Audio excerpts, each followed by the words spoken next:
Sorry, what did you say? I keep getting told that my iCloud is full, and it keeps notifying me, and I've got a permanent notification I can't get rid of. Wow, AJ, that is crazy. You're here with the Carl Pop Show podcast. My name is Richard. I'm joined by AJ in the same room, barely in the same room. We are. What's the scenario here, AJ? So we're recording in person. I didn't know we were recording until you put on your podcast voice. Yep. And I'm up in Auckland, and Richard's little office is too small to fit. Well, in my defense... Oh, Jess, what was that? You okay? We're recording. The door is open to the office, meaning that the entire sound of the world is being recorded. Yeah, like not Jess dropping something. Which, we shout out to Jess. Hope she's okay. Shout out to the boys. We hope they're okay. What are we talking about today, AJ? Well, I was talking about how my iCloud. Yeah, what's up with that? It keeps saying it's full, and I don't use it, and I can't check the notification. Wow, why not? I don't know. It just keeps, because it says. Have you tried checking the notification? Whenever I check it, it says, "So how much would you like to pay to upgrade it?" It doesn't say unregister or delete iCloud, an app which isn't on my phone. We've been sharing a what do you call it? Premiere Pro login for quite a while, and then I was more just I was freeloading off yours. Yeah, and then. Now, I know you have a laptop and a computer, and it only lets you log in twice. So I was like, all right, well, I should, I don't mind paying for my own. And so I went on and upgraded to like a paid account. It took me ages to log out of your account and then log in back as me.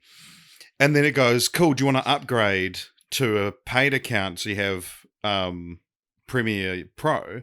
And I would go, yep, I'd go through the process. And then it goes, you're actually already upgraded. So you can't go through the process of upgrading. And so when I log out again and try to log in, it says, hey, you need to upgrade. And then, so I log out, I log back in as me, and it still says, you need to upgrade. It doesn't. There's no option for it to be you're already upgraded. Right. You have to go through the process of upgrading, and I did it at the wrong time. I did it through the website rather than through the app, and so now there's no way for me to log into Premiere Pro now, and I'm paying for it. I don't even use my account anymore. I now share an account I'm freeloading off with Tim Bat. Oh wow. Okay. Well, then I shouldn't feel bad about using old. Don't say my password. It's still my password for other things. So what is different? Well, we already explained that we're in the same room. We're in the same room. That was what this whole conversation started from. But we are talking today about the Marvel Cinematic Universe. Yes. This is something no other podcast ever does. Yeah, this is kind of a film franchise follow-ups-esque adventure we're going on. We did it last year. We did it last year. We did. And we would have done it the year before, but nothing came out because it was 2020, of course. But yeah, instead of doing like a proper film franchise follow-ups on our Patreon every time a Marvel movie comes out, because there's so goddamn many of them, we thought we'd do like a bumper episode. And this isn't like your normal film franchise Fortnights episodes or the Patreon podcast. We haven't rewatched the films. Obviously, we've seen Wakanda Forever very recently because it only just came out. But yeah, when we're talking about Doctor Strange in the Multiverse of Madness and Thor Love and Thunder, which are the other two films that came out in the MCU this year, we are casting our minds back. Yeah, and like I think it's this idea to do this annually now it was born out of like the idea that like we're the franchise podcast, but we covered the biggest franchise in the world a couple years back, and so it's our way of like keeping it fresh, yeah. So people still know what we think of the MCU. We think of them, yeah. Which as two white men on the cusp of 30, we're I think uniquely qualified to talk about. So yeah, the three films. We're doing the films this week. Yes, good point. And then the TV. Yeah, the Disney Plus stuff in 2 weeks' time after we've covered the Cornetto trilogy. So, yeah, first things first, shall we start off with Doctor Strange and the Multiverse of Madness? Roll the theme. Roll the thing. The theme. The theme? Yeah, the theme song for this podcast. What's the theme song? I don't know. I just assumed there would be one. I've never had to organise getting one. They just appear in the edit. I thought that was something you did. Okay, was this a cold open? Yeah. This is all a cold open. This might be the coldest open I've ever done. Oh my god! Yeah, it feels like I'm cracking it open with the boys. That's how much of a cold one it is.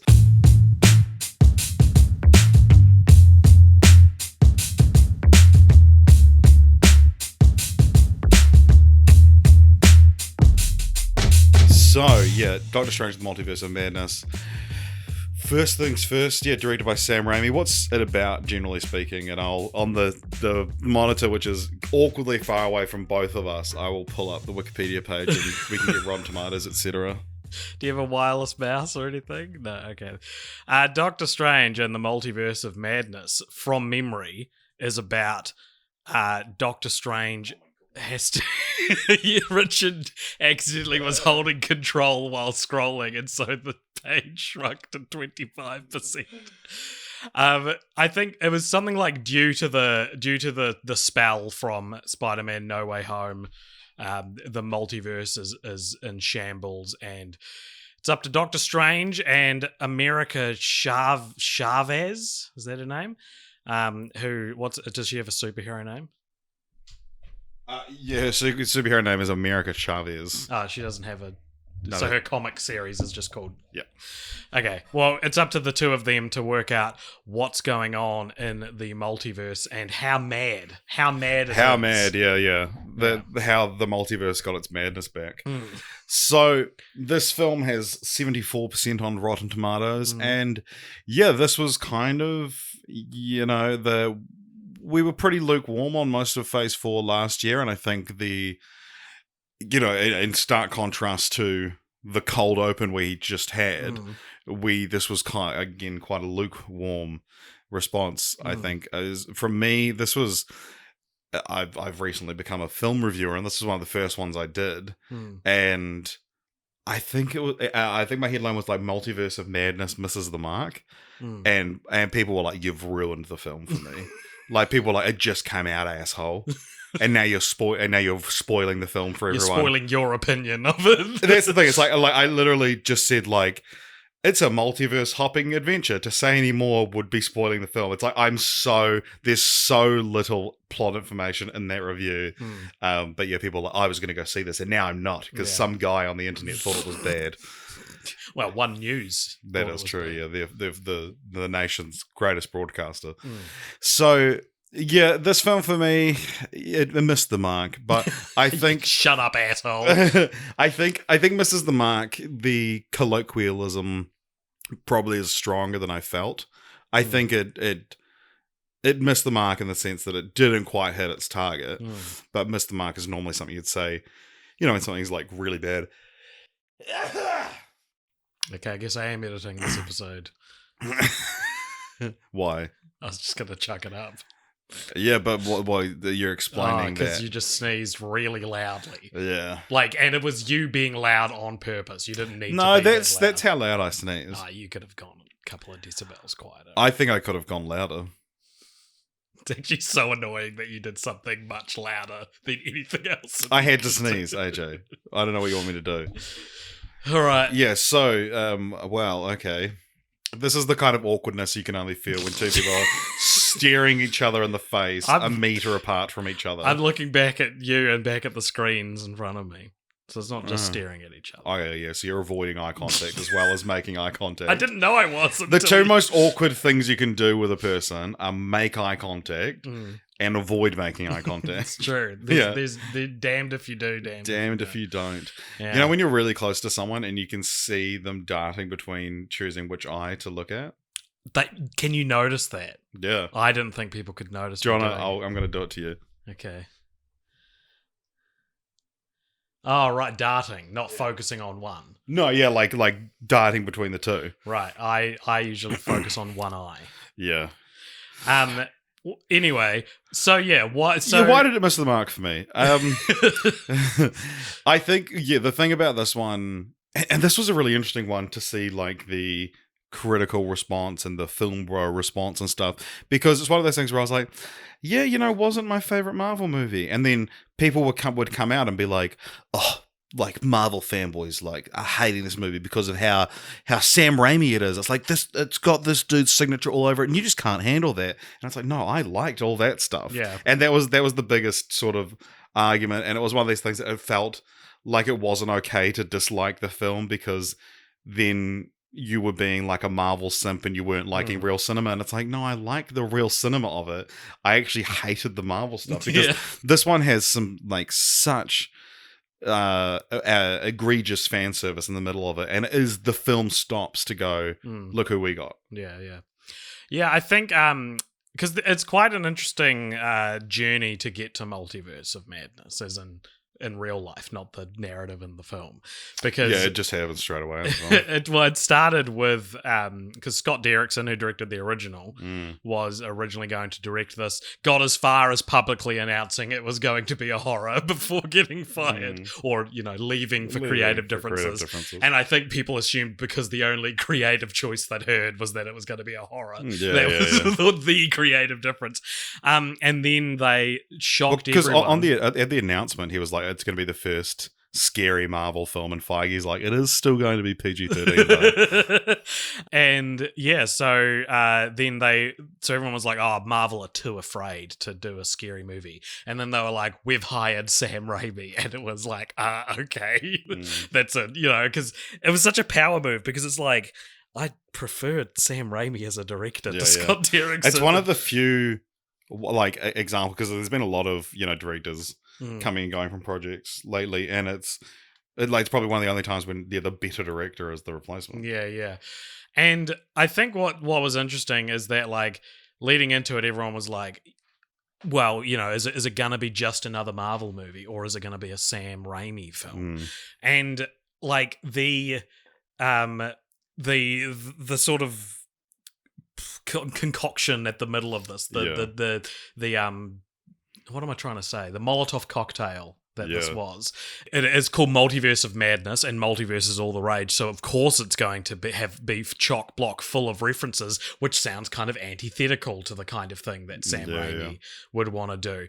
And I had a very unique experience with this movie, where I was saving money to go to England for a couple of weeks. And so I did not see this right away. I didn't see this for about 3 weeks after it came out. Experience. Well, it's a unique experience for me. I don't like most blockbusters. I try to get there within the first couple of days.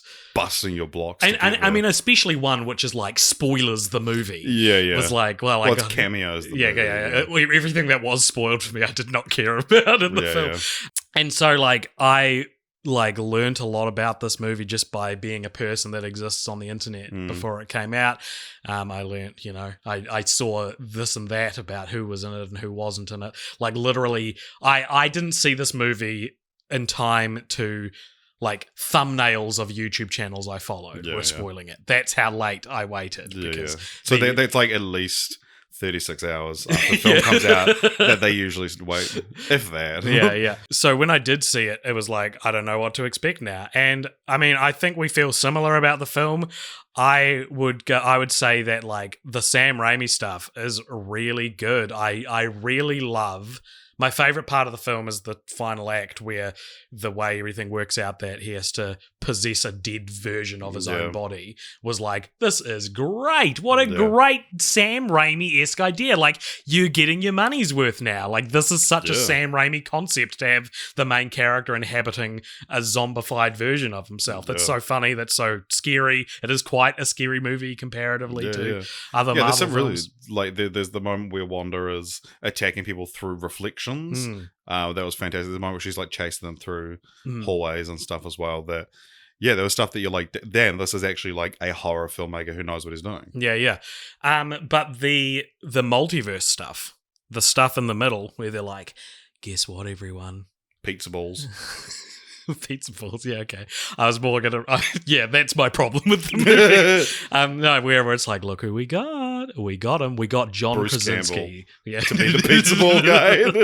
We got John Krasinski, 2018's favourite pick for Mr. Fantastic, which I was so shocked to see. Well, it had been spoiled, but when I saw the spoiler, I was shocked to see the YouTube thumbnail of it.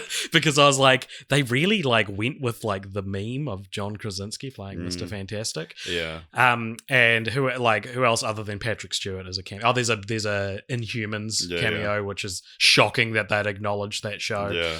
And then the other two, you got Captain Carter, who's upgrading from from animated to live action, and then you've got Captain Marvel, played by her friend. Yeah, and then Patrick Stewart shows up, who was spoiled in the first trailer because you hear his voice. Second trailer, and it was just I just hated it. I was like, "This is such a bad scene in the movie. This is so stupid. It's just it's not serving cunt, Richard. It's serving nothing." Wow, yeah, It's I don't know. It just felt like the film slowed down. Bad.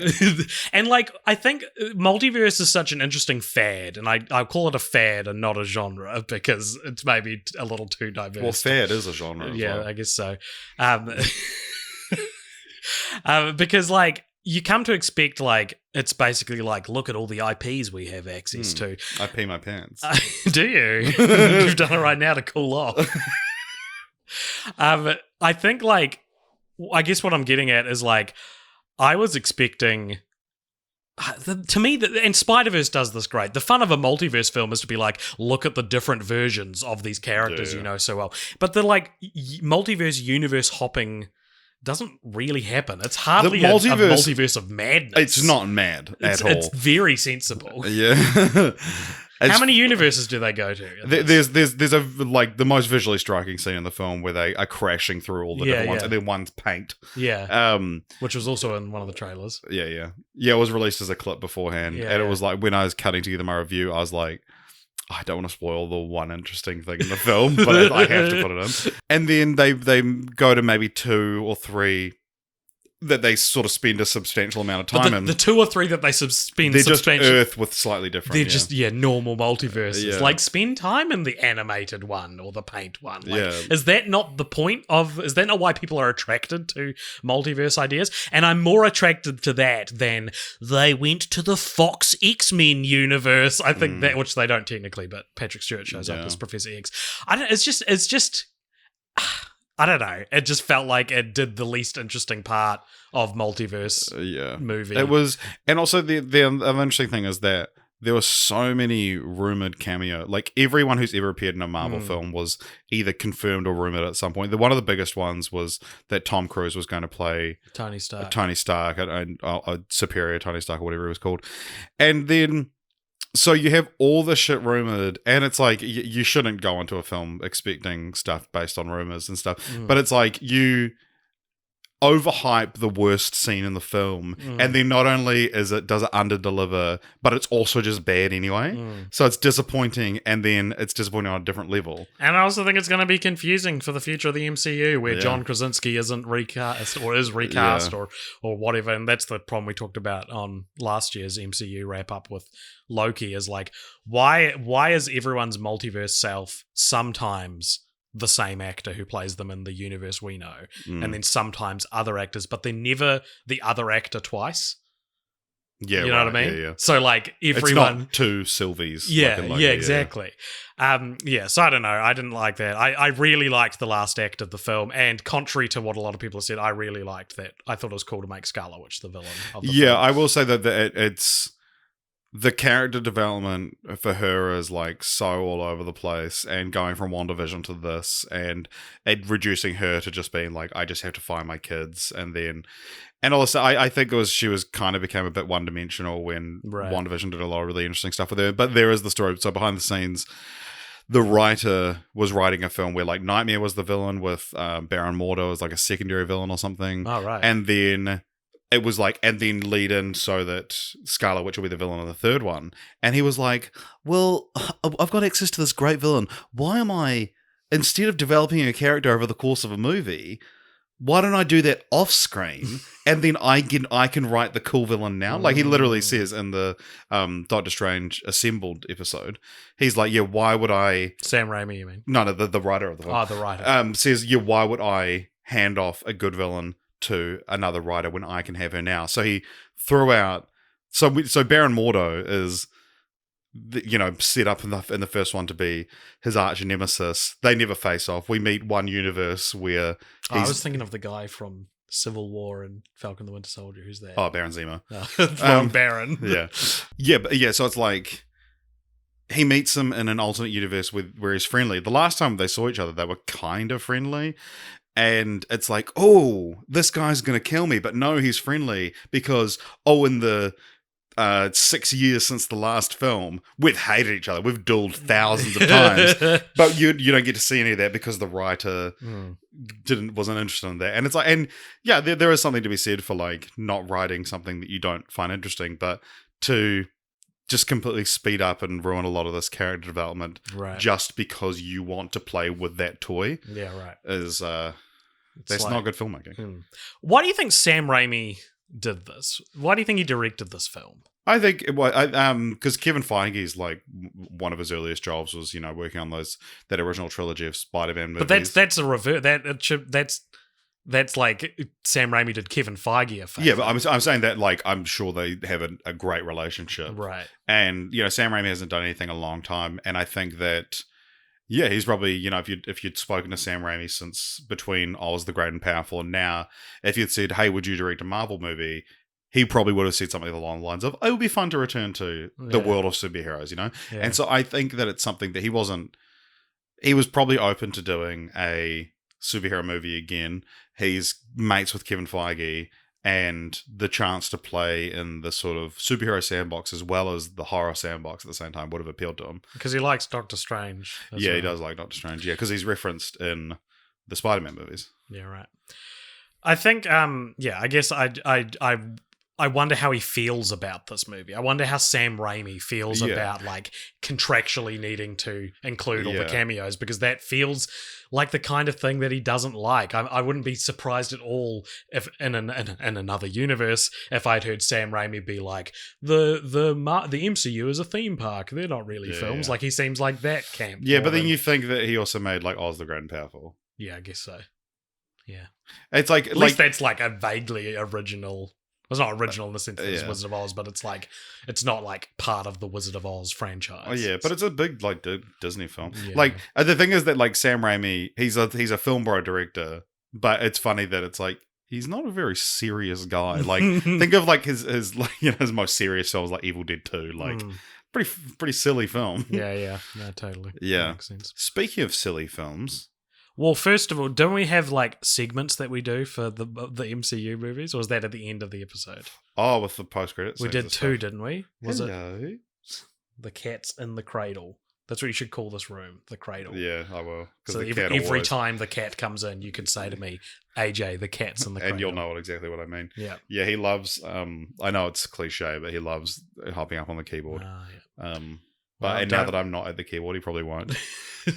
Do we do that as a segment at the end? Yeah, we can. Should we do it now? What did you think of the post-credit scene? Was it post-credit scenes and Stan Lee cameos that we did? Yeah. Stan Lee does not cameo on this. Oh, interesting. Yeah, do you know why? Because he fucking died. Yeah. I remember one of the post-credits. Oh, there's two post-credit scenes, yeah. So the first one, the film ends in this really weird place where Doctor Strange is just walking along. He's done everything. Yeah. And then just this third eye just fucking explodes out of his head. And then we cut to the mid-credit scene and Charlize Theron shows up as Clea. And she's like, come with me if you want to live. And then the second one is Bruce Campbell finally stops hitting himself, who's obviously the pizza popper, and who always gets paid. And he laughs directly into the camera. And says, it's over. Which feels like some kind of veiled message. It feels like this. It's a very Sam Raimi thing. I mean, that was fun, and that was like a funny little fuck you to people staying right to the end. But yeah, what did you think of the Clea cameo? It means nothing to me. Insane. Yeah. I mean, the third eye exploding out of his head is a better ending, I think. Yeah. And so it's weird to then go like, oh, and also this, Yeah.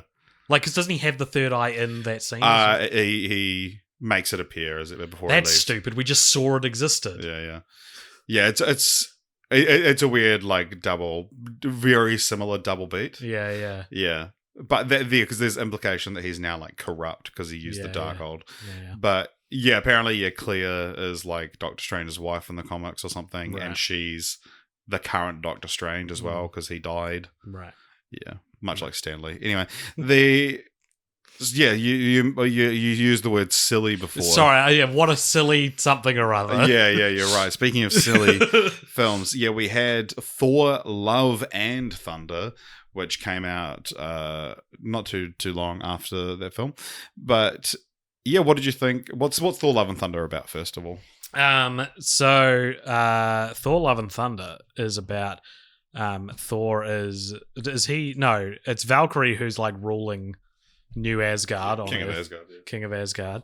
And meanwhile, Natalie Portman's character, Yeah. Jane Foster. Who returns Yep. for the first time since Thor 2, the bad one.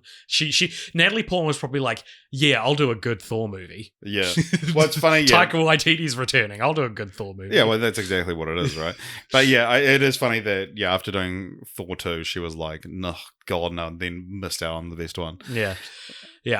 So she has cancer, and in an effort to try and cure her cancer, she goes to New Asgard, where she picks up she finds that she's remains. worthy of holding Mjolnir's remains or whatever. Yeah, because Thor essentially told Mjolnir to look after Jane, right. and so when Jane goes there, Mjolnir can sense her, and remakes itself into quite a cool looking weapon. But yeah, and then meanwhile as well, the villain is obviously Gore the God Butcher, who wants to eat the rich essentially. Yeah, so maybe that's reserved for our critical analysis of the film, but yeah, he's been done bad by the various gods of the various mythologies, and so he's gone around with a sword that's corrupted him, and he's like, I'm going to kill all the gods. And so Thor and the gang, along with now Jane, who is cancer free when she's Mighty Thor, but then her cancer's even worse when she stops being Thor. They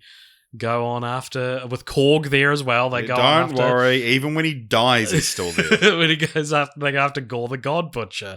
What does this film? Thor and Korg go after Gore. Thor 4 with Gore. My review for this film used as many words rhyming with that as I could, and that was to hide the fact that I didn't like the film. What does it have on Rotten Tomatoes? It's the lowest, I believe.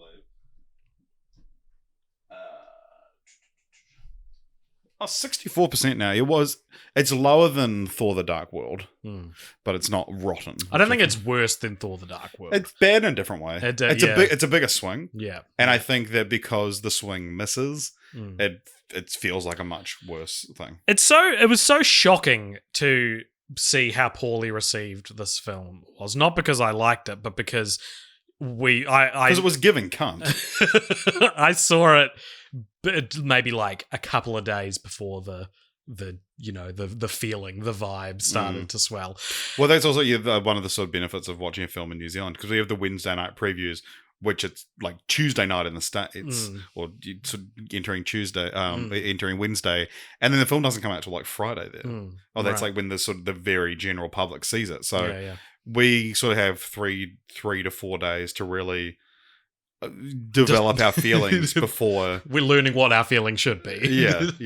Yeah. So I remember when it ended, my initial reaction was just like, Thor Ragnarok is better, and that's all I know I can feel for now. Like, Thor Ragnarok was so colourful and vibrant, and like I missed Jeff Goldblum, I missed Tom Hiddleston, I missed Hulk, I missed all of that sort of thing from this one.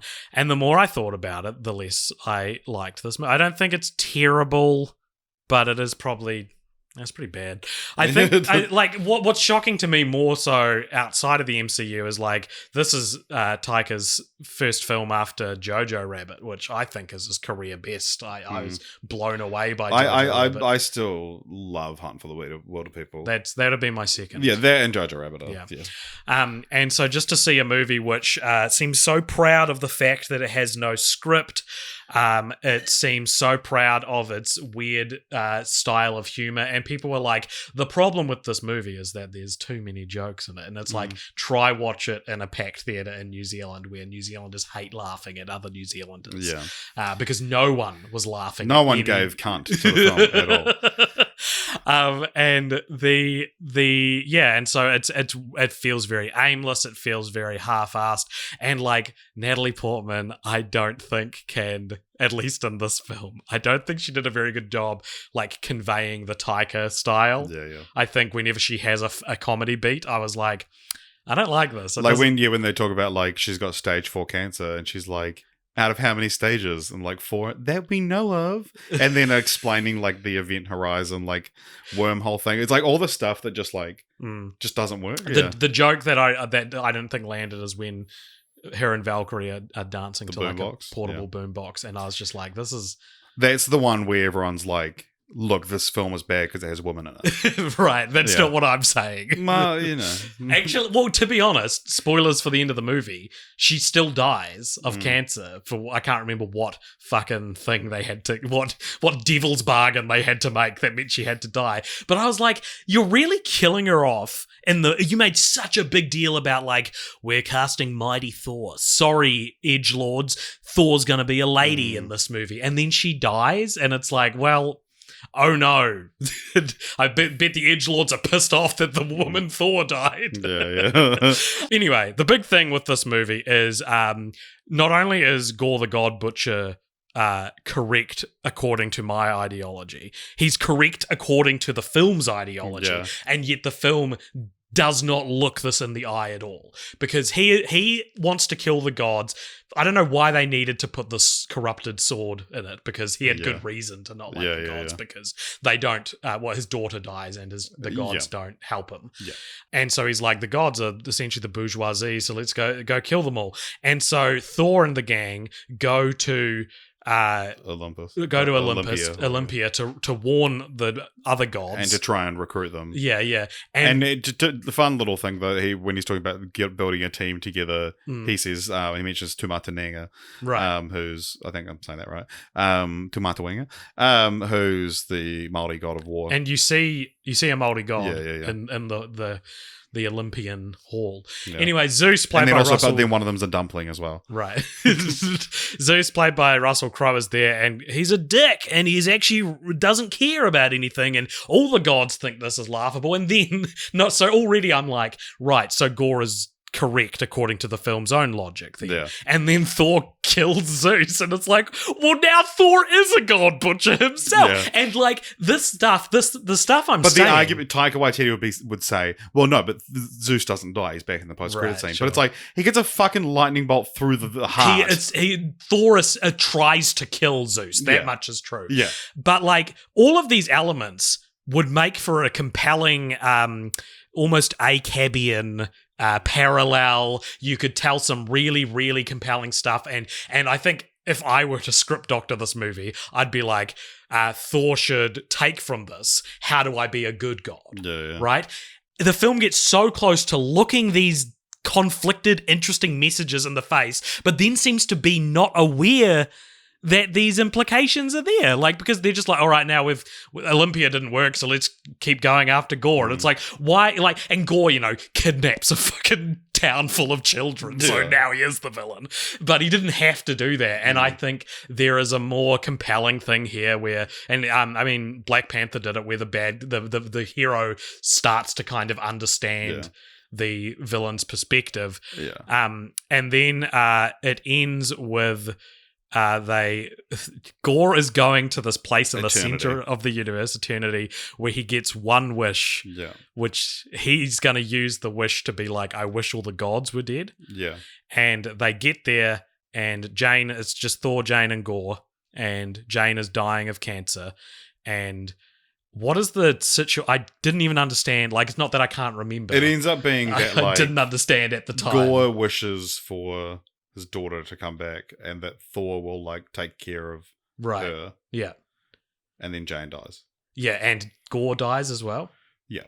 Which is like, because he's dying because of the Necro Sword, I think. Right. Okay. Yeah. Right. So, but like, so all three characters only get one wish to share between them. No, I think there's only one wish in existence, and it's the first person to get to eternity. So Gorr gets the wish. And they use that wish on the villain's daughter and not like something far more altruistic, which is if you're mad at gods because they're not looking after humanity, why don't you use your wish to look after the greater instead of the few, which is what they do with the daughter. The daughter comes back, which I also thought was weird. Played by Chris Hemsworth's daughter, which feels like it's doing the heavy lifting of the emotion in the scene at the end when they're now their love and thunder, team up. Because I was just like, what is like? This feels like what it is on set because Thor, Chris Hemsworth knows it's his daughter, and Taika knows it's Chris Hemsworth's daughter. They feel like this is a really cathartic, cute daddy-daughter scene. But to anyone who doesn't know that, it's just like, because there's not even like a through line of Thor wanting a child in the movie. Like, it's so... No, there is a little bit. No, it's family. It's not specifically a child, or it's settling down, or it's a life. Yeah. It's not specifically a child, which is what I think it needed to be. And it's so weird to watch I've never seen a better example of like a first draft of a script being adapted, right? Like this has got. Well, this is Taika went from unproven talent for Thor Ragnarok to a blank check director in the space of 5 years. Yeah. I don't know. I just thought it was that all that stuff was so strange and undercooked, and Doctor Strange. It was madness. It was a movie of madness. And I don't know. It has so many things that piss me off in it, and it's like. Yeah, Jess was watching it the other because she had COVID when it came out, and so she ended up getting to see it. She was watching on Disney Plus the other day, and there were so many moments where I was like, "Oh, this bit coming out's real stupid." Like, and there's so many bits and it was really a movie because I saw it not like early, but I saw it like before anyone else. And then I had to do a review of it, and I was like, I think I didn't like it. And I was but you're a New Zealand film reviewer, so the only way you can tell the world you don't like Taika is on your podcast with the majority of your audience is American. But like just going around the newsroom being like, has anyone seen this movie? Because I just need someone else to say they didn't like it. Because the only other people the only one other person had seen it, and it was and there was to interview Taika, and it was very like, Taika like serve me cunt, Okay, I regret bringing serving. Well, you really made it okay, and so, but then. So by the time it got to, and this was also this is a milestone review for me because this is my first one I did on like the 6 p.m. prime time news. Right. And I had to be like, fuck, I have to badmouth Taika Waititi on prime time news in New Zealand. And I in my sort of piece to camera, the bit where I'm like actually on screen during the review, I said, look, it was a mixed bag. I'm not going to insult Taika Waititi on national television in New Zealand. I'm not insane. Yeah, right. So you say that on the actual story. But it was like really having to be like, do not come after me. And it's also not tall poppy syndrome. Yeah. It's just a mixed bag of a film. And it's just the sort of the himbofication of Thor was like really fun and Ragnarok, but now it's like it's just gone too far because Ragnarok also had like that whole thing about being worthy and not needing your hammer and stuff like that. It really felt like the character did something where it's just a goofball in this, and then the whole thing of just Taika's sort of like promotional style for these kind of films just is so off-putting as well. I find like they did the directors break down a scene where they draw on the tablet and stuff, and he's like making fun of the CGI and stuff like that at a time when Marvel's being like, it was poor timing. It was very poor timing, and also just like Korg is such a big part of it. There's like Korg ostensibly dies in the film, and he crumbles, and then that's what sort of drives Thor to attempt to kill Zeus, and then it's just, oh, he's just fine. But now we get all these jokes out of the fact that he's just a face. Yeah, and it's like, it really would have been a much better moment if Korg died here, but Taika couldn't write himself out of the movie. Yeah. Speaking of Korg, though, there's an interesting retcon in this that because they said this is going to be the gayest fucking movie ever, gayest fucking Marvel movie, and like they said this beforehand, and then it's not the gayest. Well, what's the gayest? It probably is the gayest, but it's like, but they said it like.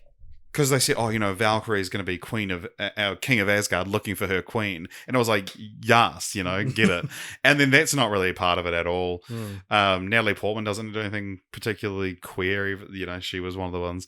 And I don't know, it's just this like, but there is a line that Korg mentions having two dads. And then later on, Korg has a boyfriend.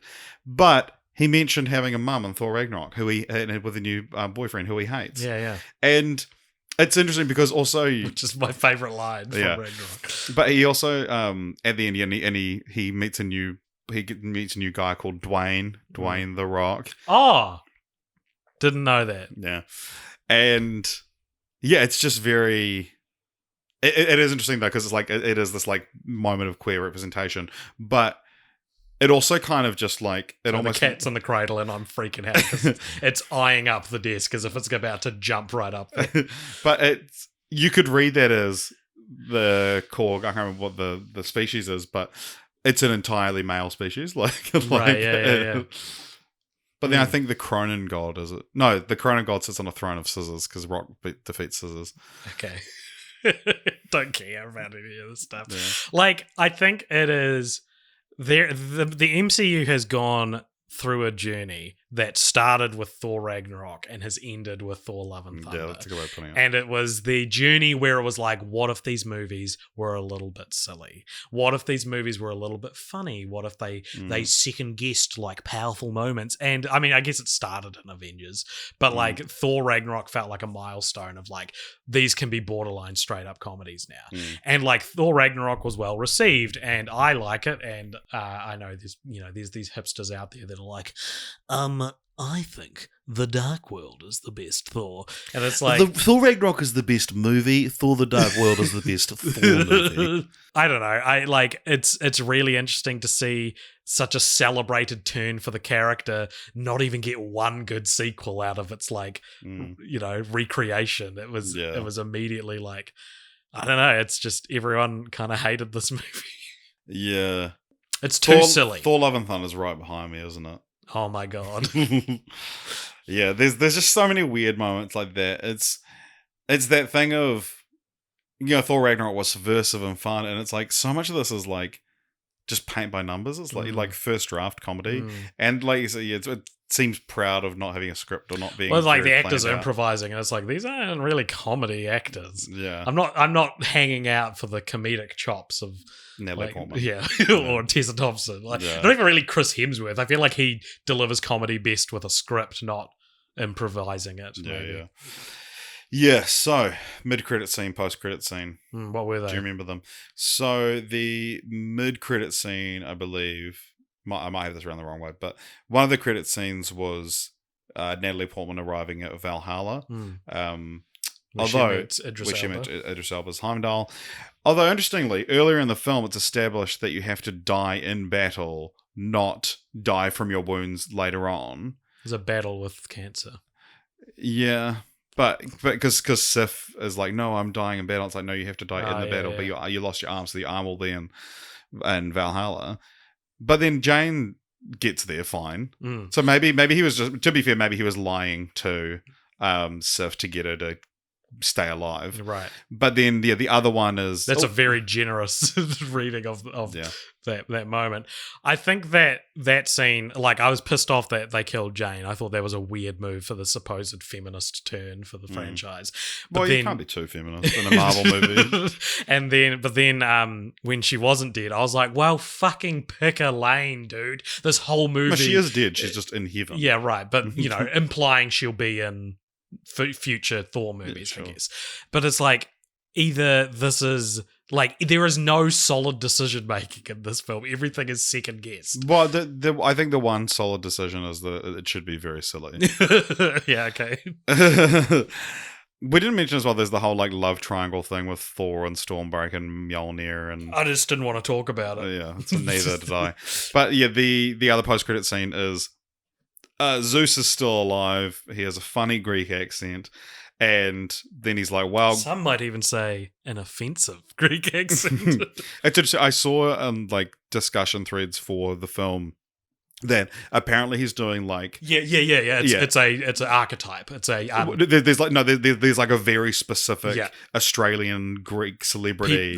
But that celebrity is it's like, is doing like souvlaki shop salesman. Right, but it's some Australian in joke of like Australian Greek something so inside that not even New Zealanders know what the joke is. But and then he's like, oh, you'll have to go get him for me. And then Hercules is like, oh, get him, father. And best part of the movie, honestly, for me, because the actor playing him plays Roy Kent in Ted Lasso, who's the best character, Brett Goldstein, the best character in Ted Lasso. And so it was like, this was a for me thing, not a for you thing, AJ. But yeah, it was meant like nothing to me. Yeah. Zero. I felt zero watching that. It'd be like if... Diego Luna showed up. Okay, thank you. Yeah. Now I'm excited. I was trying to think of like what show you like that I also like. I just haven't watched it. Yeah, I'm sure I would like Ted Lasso, so I'm sure that's a fair comparison. Yeah, so that was fun. Anywho, speaking of being very serious, it is funny because you talk about that, like these swings in opposite directions where Ragnarok's like, oh, what if we got a little bit silly, and then Thor: Love and Thunder's like, what if we got too silly, and then Wakanda Forever's what if we got too serious?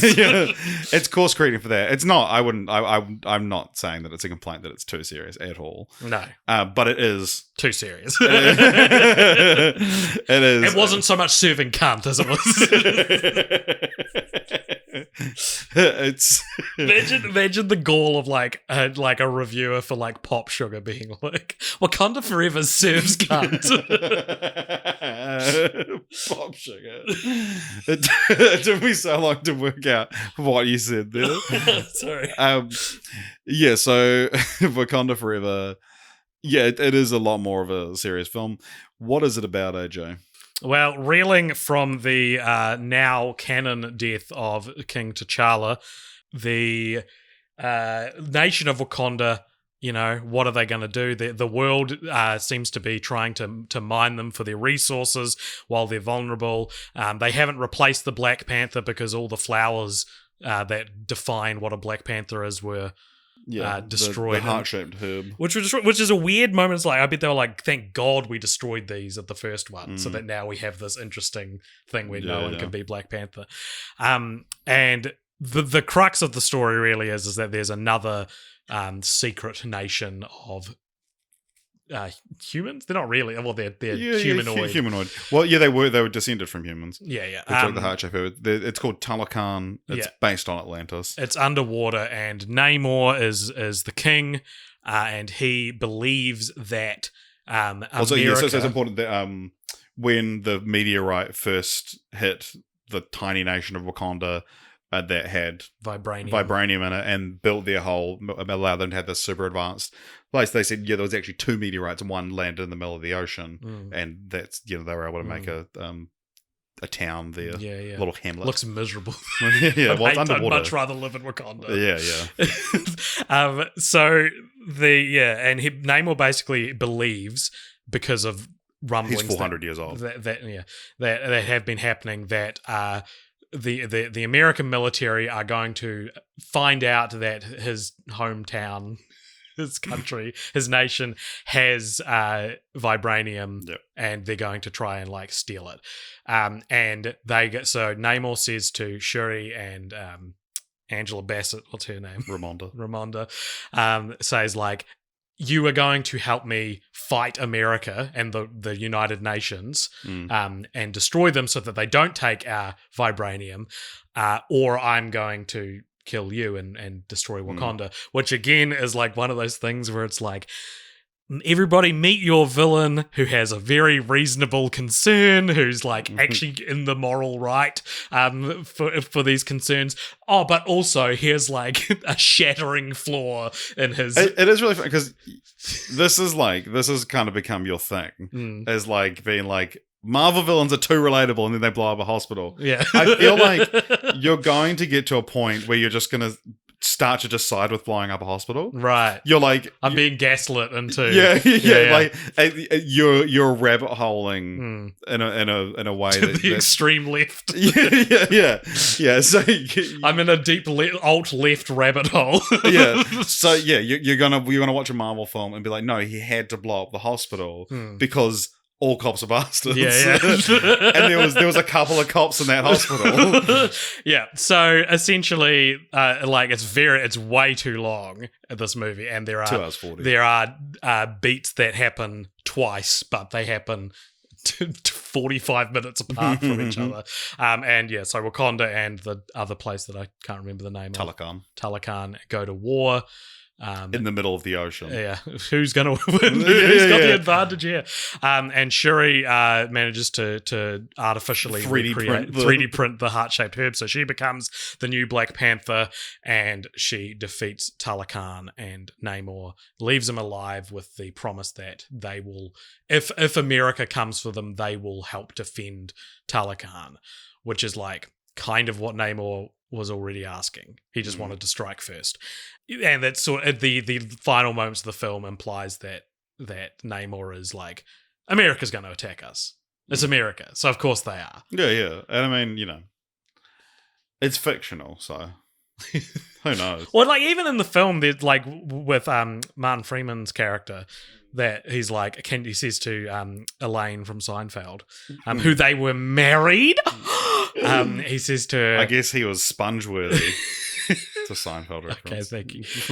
He says to her, like, can you imagine what America would be like if we got the vibranium? And she's like, I dream of it. Which again is one of those, like, how can you like write such a self-aware critique of the USA in your film? And then also basically the plot boils down to Wakanda trying to stop like anti-imperialists from like attacking America. I'm not saying I'm picking a side. I'm saying it's very complicated. I'm just saying, there's good people on both sides. I'm saying it's a very complicated situation that I don't think the film really addresses in a particularly satisfying Well, it didn't have way. enough time to. No, it needed another 2 hours and 40 minutes. I mean, it needed its lead actor to not die. I think a lot of the film is grappling with that. And I mean, it's probably the better parts of the film, maybe. But yeah, I think it deals with his death very well. There's a lot of moments that are really sort of, made to be tearjerkers, but the one that got me is it's the cold open. If you don't know what that is, listen to the first 8 minutes of this podcast. But the cold open of the film is T'Challa's funeral, or you heard Shuri trying to save him using medicine, which is very ironic for Letitia Wright. But yeah, and being unable to save him, they have his funeral. But maybe she actually they're like, Shuri, he needs a vaccine, and she's like, no. Sorry, that's actually not a very funny thing to say, considering the actor did die. Yeah, but then the opening credits is the Marvel logo, the longer form one where it's goes through the logo and you see clips of all the old films, and it's all Chadwick Boseman. It's royal purple instead of the Marvel red, and there's no music or anything. And that for me, that was the moment where I was like, damn, this is really touching. Yeah. I liked this movie. It's probably the best. It's the best easily of these three. Yeah, easily. And I think what the best thing I can say in its favor is like the lead up to this movie. The production was so tumultuous with Chadwick Boseman dying and Letitia Wright's anti-vax stuff. None of that feels like it. The problems this movie has are not because of these. It's too long. And it's not very things. funny. Too long. It's not funny at all. You need to take a page out of Love and Thunder's book. Yeah, like where are the cameos? Yeah.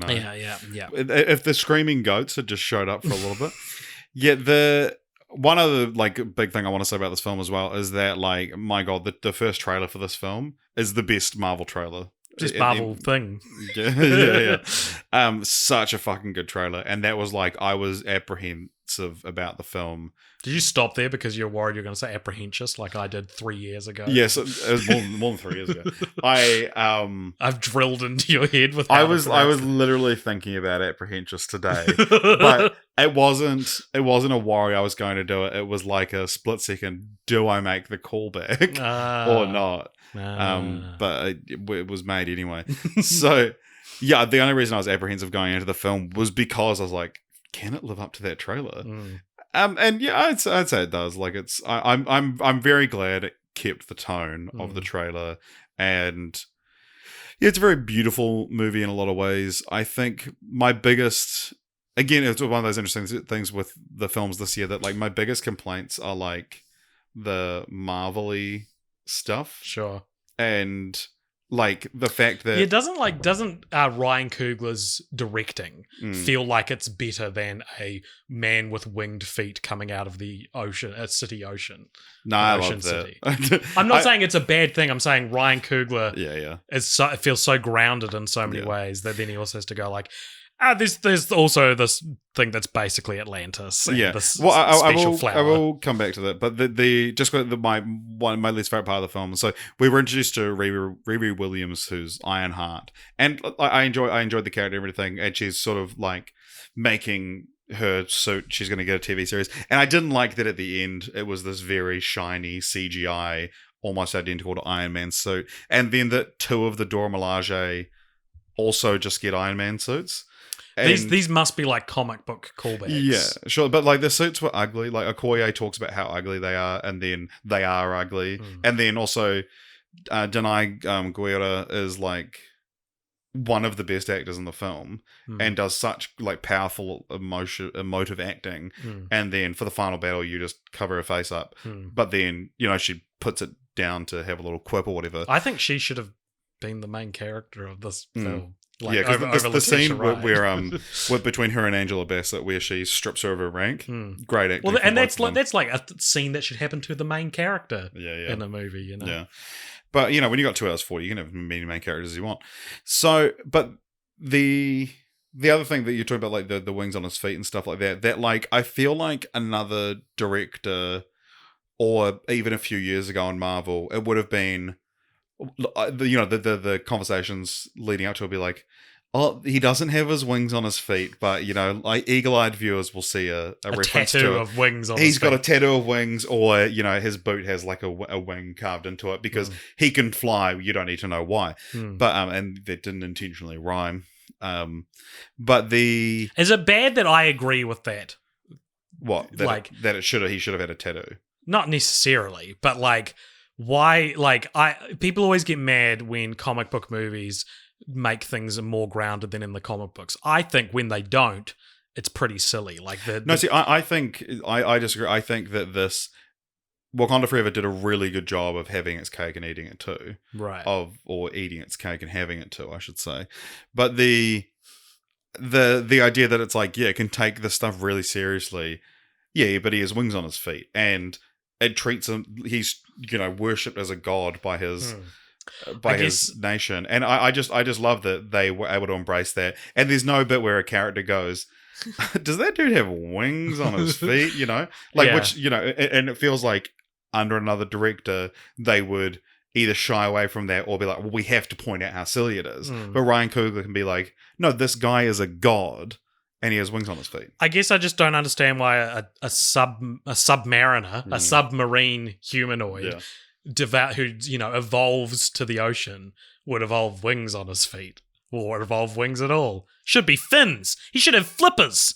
This movie should be called Flipper. All right, I went too far there. Call me Taika Waititi because I went too far with the comedy. So my biggest issue with this movie is didn't serve enough cunt. It didn't serve enough cunt. I think, and it's one of these things where it's like I more have a problem with the execution than the idea, the thematic ideas that are. Well, didn't you have an issue with the lack of an execution at the end? Yeah, okay, that's a good way to put it, because I think Namor probably should have died at the end of this movie. So he goes, here are the broad strokes plot beats of the movie, right? He goes, you have to align with Atlantis, Telecan, or I will kill you. They go, no, we are not aligning with you. He attacks them. He kills Ramonda. Like, he kills a bunch of people, non-main characters, and then goes away and is like, lick your wounds, I'm coming back. Yeah. And if you're not, I'm coming back for you, baby. That'd be a good TikTok, being like, Namor after he kills Queen Ramonda, I'm coming back for you, baby. I can make that tonight. So broad strokes. So then they take this time to prepare for war because they're like, no, we're not going to back down. Shuri becomes the Black Panther. We're gonna fight him somewhere we're comfortable, the middle of the ocean. And so they go to fight. Shuri as Black Panther and Namor get onto this island where they fight. Well, because they find that water makes them powerful, so they dehydrate. They dehydrate them. Yeah. And Shuri gets stabbed through the body. That doesn't seem to affect her that much in the long term. And she basically gets Namor in a, you have to yield or I will kill you right now. And he sees there's no way out, so he goes, okay, I yield. They go to the boat where hundreds of each side has been murdered. Mostly Wakandans. yeah. And they go... They're down to just their main characters. And they're like, all right, stop. We've reached a truce, right? And the truce being that, like, we are not going to war with America, but if America tries to come for your vibranium, we will help you.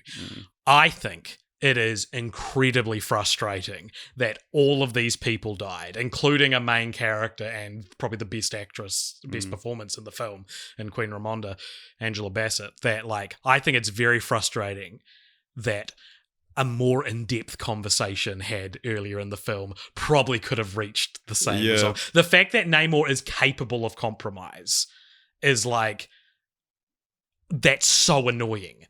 Yeah, all these people died. All your people died as well because you were so eager to go to war right away. Yeah, and I know this has been your big issue with the film, but I don't think he was capable of compromise until that point.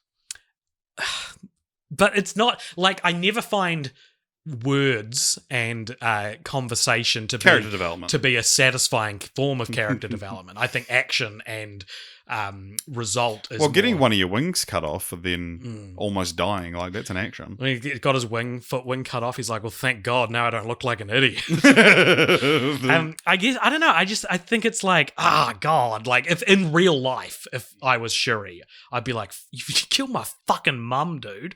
You killed my fucking mum and you were always able to... so the thing is that I feel like for this to be a valid complaint, you're ignoring such massive parts of the film. Like, how so? So like Shuri, when she goes to the ancestral plane, expecting to see her mum or even her brother, who they obviously couldn't imagine if they pulled that off. Yeah, that she sees Killmonger because they are cousins, and he's essentially, because it's like you go to the ancestral plane and you learn something from an ancestor, and she's so consumed by rage at this point that she's going to just go on straight kill Namor. And again, it's this thing of like... she's serving cunt at this point. Yeah. I don't think that she was capable... in the same way, I don't think Namor was capable of compromise until that point. I don't think she was capable of sparing his life until after that point. Yeah, cool. And so that... but yeah, so Killmonger says, you're so consumed by rage, you're just like me. And she's like, no, I reject that philosophy. And... but there's still a part of her that's so filled with rage because you killed my fucking mum, that it's not until that moment where she shows him mercy, and there's this thing of like as well that the thing that changed Namor's mind is that he's shown mercy where he knows in that situation he wouldn't show himself mercy, and I think that's a really powerful. Like, that's what changes his mind. And these things of like, they could have just talked earlier. They couldn't have. But they do talk earlier. They have quite a pleasant conversation earlier. But they couldn't have reached this conclusion after because of unless they had all these actions, which do speak louder I than words. love actions. Yeah. Yeah. I think maybe then what I'm actually asking for is maybe they over-explain it. Maybe it needed to be yield. He yields. We ignore the fact. I wouldn't have realized if they hadn't gone, okay, so now this is the deal we worked out. Like maybe if that had been left off screen and maybe in a small piece of voiceover toward the end of the film, they go, we'll help them if they need help. Like, I think it's because I just found it really frustrating to have that. And do you know what it reminds me of? When, like, you know, I can explain, no, I won't let you explain, walks out of room, entire romantic comedy predicated on this, like, lack of being able to sit down and listen. Like, I guess it feels like that. Right. Yeah. But didn't hate it, and didn't love it. Though I really liked Angela Bassett. Oh yeah, I really liked it. Angela Bassett is potentially in the running for an Oscar for this film, which could be fun. Only one credit scene in this film, though, interestingly, and it's a really interesting one because it's a mid credit scene. It comes after the sort of stylized credits, and it's just the credits come in the middle of the scene. Like, I can't think of another time in the MCU where it's literally just been the credit scene is just the next frame from the last shot. It's not exactly what you're saying, so maybe I shouldn't bring it up. But Morbius's post-credit scenes could have been one post-credit scene that they split up with different batches of credits, which I thought was kind of like, just show us all at one time. Yeah. But Nakia reveals to Shuri that T'Challa had a child, also named T'Challa, and was raised through the blip. And he's a terrible actor. What, the 6-year-old kid? Yeah. No, 8, I think. Okay. So bad. Well, let's, instead of focusing on the acting ability of a child, like, I think what's more, like, kind of weird is, like, you motherfuckers are just trying to make it so Black Panther's still T'Challa, right? Like, that's the purpose. Yeah. Is they're figuring out how to do it, and, you know, in 10 years when that kid's 18... he'll be the Black Panther, and it'll be, and now the Black Panther's name is T'Challa, and nothing happened. Nothing changed, okay? Yeah. Interesting, though, about talking about the blip, that the Ryan Coogler has said that had Chadwick lived, this film would have been about, you know, him being this guy who, this ruler of a country who lost 5 years of his life in dealing with lost time, and I think that's... Sounds so good. I think it sounds so much better than Wakanda Forever. It's so, I mean, you know, you can't hold that against him. It's like when people are like, they should have just killed Leia in The Last Jedi because they knew she was going to die a year later. Like, you can't just plan for... I know, it's just frustrating because that actually sounds like the MCU movie I've wanted since Endgame. Is like something that actually deals with some heavy ramifications of 5 years where everyone disappeared. And you could still do that, like... Yeah. Also, the other thing about when she shows Namor mercy, she says the same line that T'Challa says to Zemo in Civil War. Right. So it's like a callback, because he showed Zemo mercy, and I think that's...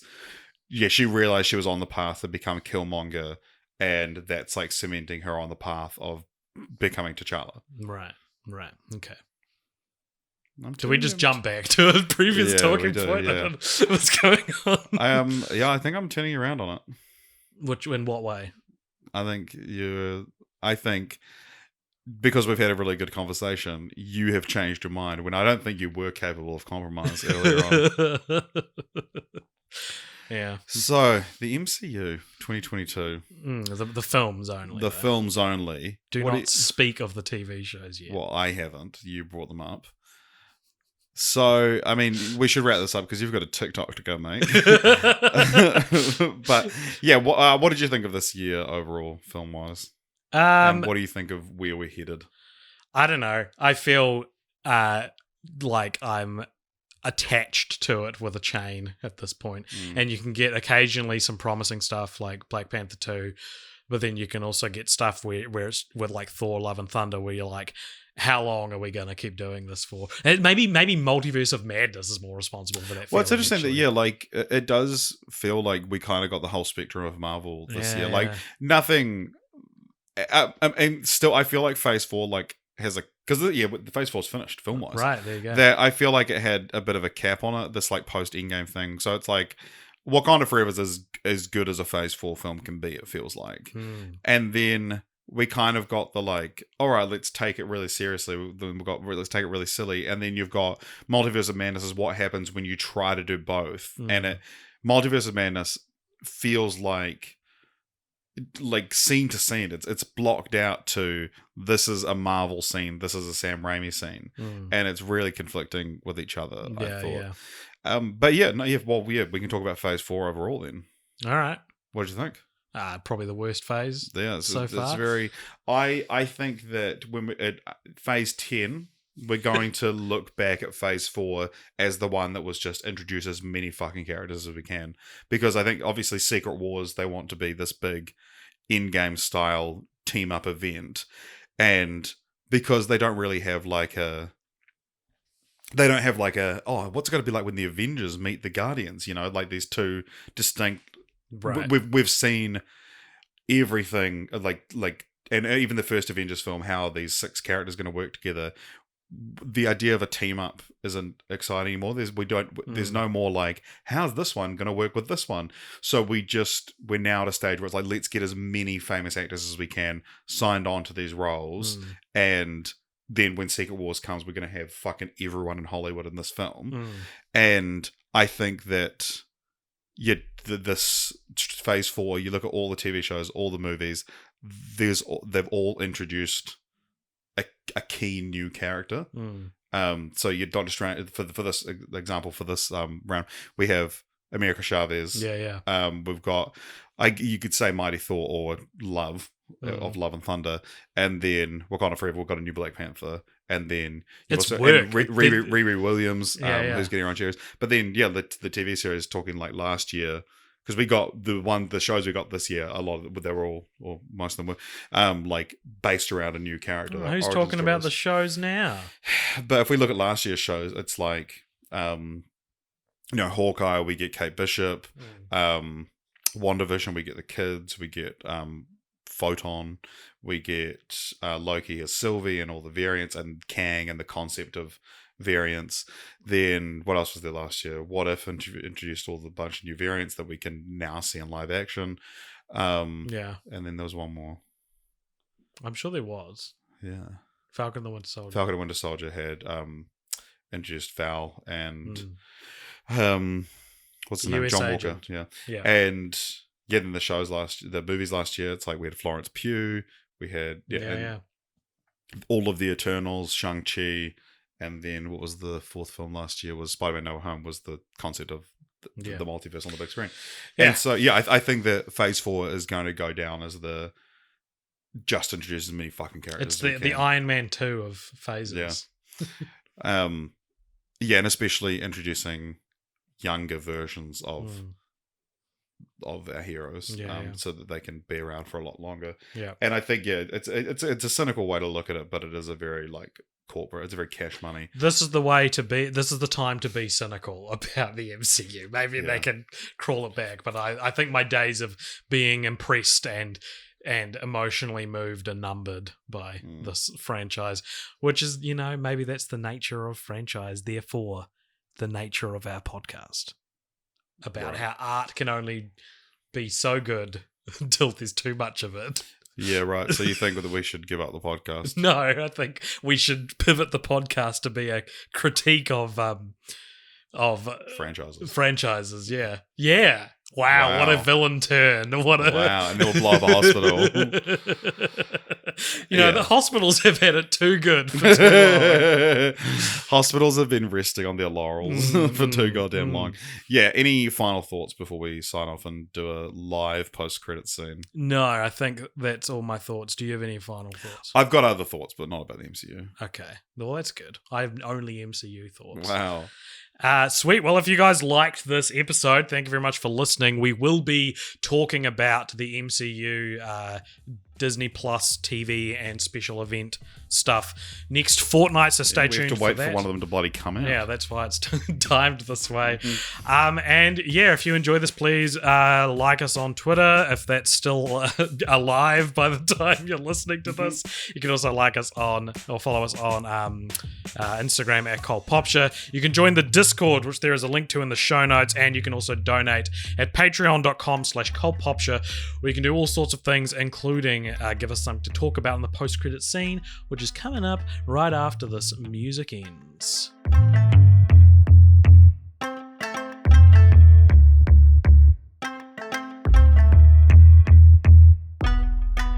Welcome along to the post-credit scene.